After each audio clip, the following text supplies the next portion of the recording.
Hello everyone. This is a simple experiment about how temperature and kinetic energy affect matter. Observe what happens to the balloon if I pour hot water.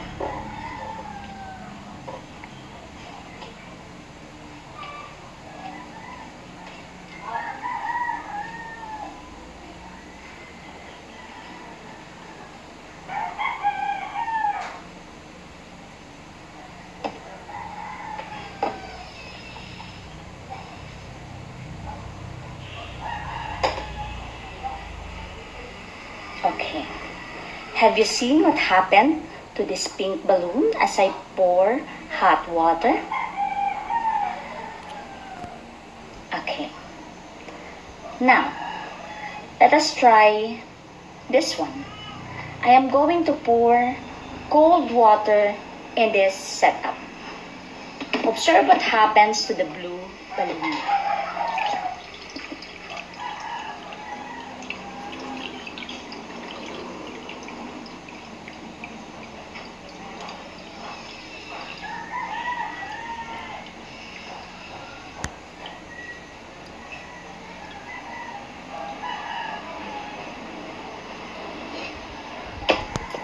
Okay.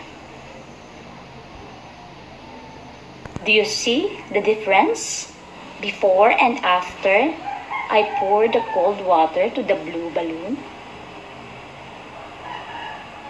Look at this pink and blue balloon. Okay now. What do you think is the factor that affects this experiment? If you say temperature, you are correct. Okay.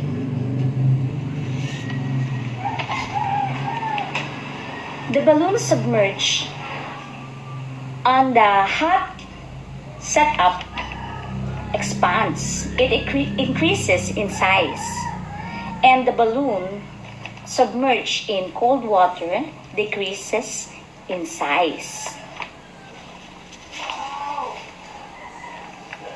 What makes the balloon act this way? The balloon increases or decreases in size because of the change in temperature of the water. Okay, let us ponder on that idea more.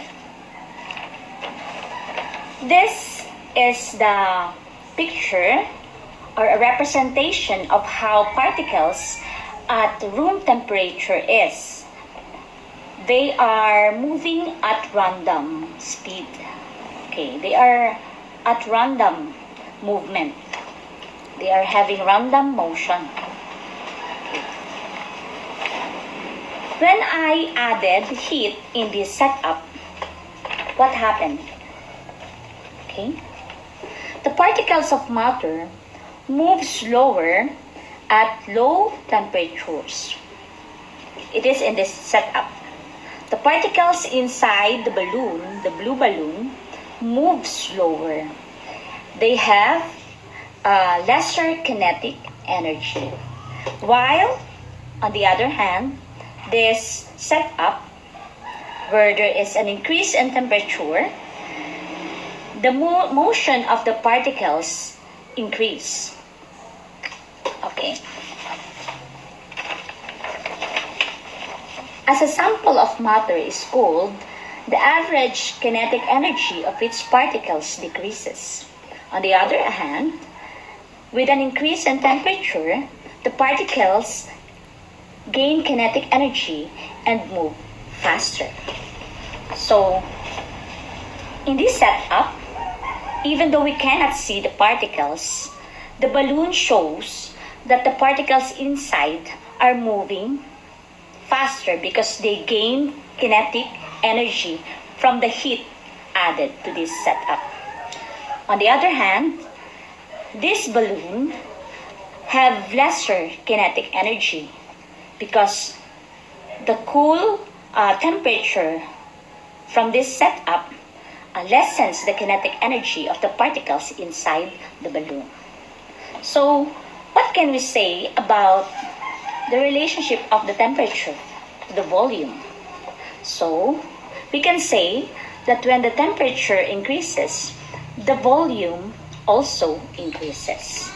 That is why this balloon, it's still having a high kinetic energy and it has high temperature. So the balloon is still standing up, and we can see, even though we cannot see the particles, we know that the particles inside are moving fast. Okay, even though we cannot see it, it has high kinetic energy. Okay, so what are the applications of this science concept? Even though it seemed very simple, for example, you cannot open a jar because it's stuck. What will you do? Okay. What you can do is you can pour hot water so that the lid of the jar will expand slightly, so you can turn the lid easily afterwards. Okay, so having this simple science experiment, what other real-life applications about this science concept can you give me? Comment down below and hit like. Okay, thank you. This is your teacher in science, Miss Lourdes.